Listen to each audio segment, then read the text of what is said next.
Deep in the archives of human history sits a 600-year-old book written in an alien alphabet that no living human can read.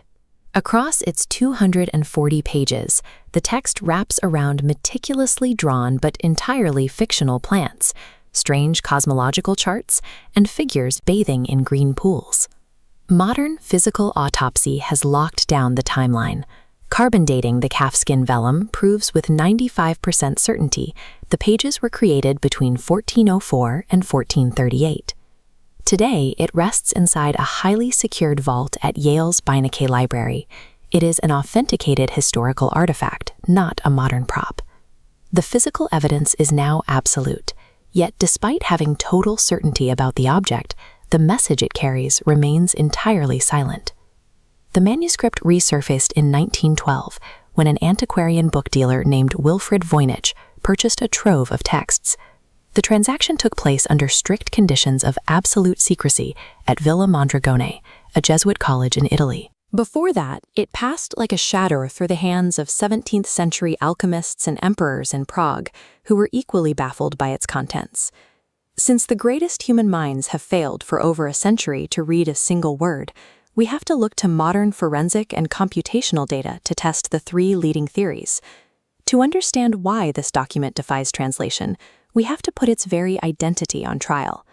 The first theory suggests the Voynich Manuscript is a meaningless forgery, an elaborate medieval scam designed to part wealthy book collectors from their money. The physical evidence points the other way.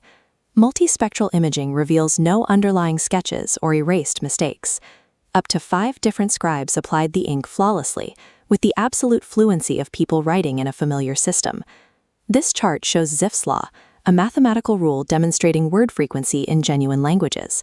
The most common word appears twice as often as the second. The Voynich text maps perfectly onto this predictable curve, leaving a statistical footprint impossible to produce with random gibberish. A 15th-century scammer operating hundreds of years before the discovery of complex linguistic mathematics could not have faked the structural architecture of a natural language. The second theory asks whether we are looking at a known language, like Latin or Italian, hidden behind an unbreakable cryptographic code. Following World War II, the most elite codebreakers in the world, people who had cracked the Enigma and Purple ciphers, turned their attention to these pages and completely failed. Even with the escalation to modern supercomputers and machine learning algorithms trained on every known language family, the text remains uncracked. The text lacks punctuation entirely. Its words rarely exceed 10 characters, and it shares 0 morphological roots with any known language family, Indo-European, Semitic, or Afro-Asiatic. Because the scribes wrote quickly and without hesitation, they were not performing complex encryption math in their heads. They were transcribing a highly fluent system. The third theory considers whether the manuscript records a genuinely lost language or one artificially constructed by its authors. Through word clustering, data scientists found specific terms grouped tightly in the herbal section, while different words dominate astrological pages. Applying a hidden Markov model reveals a 2-state internal structure within these words.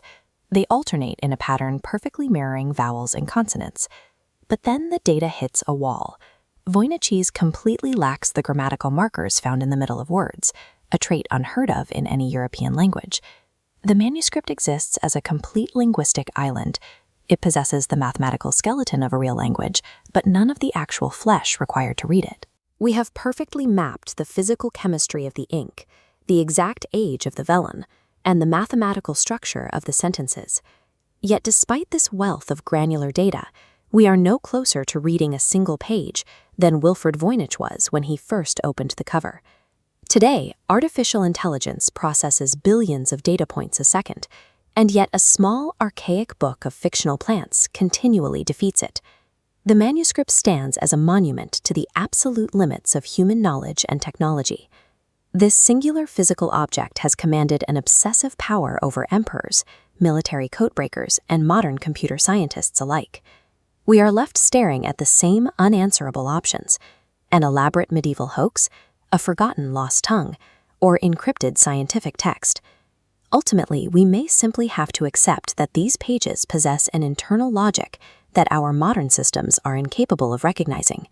because some secrets were clearly designed to outlive us all.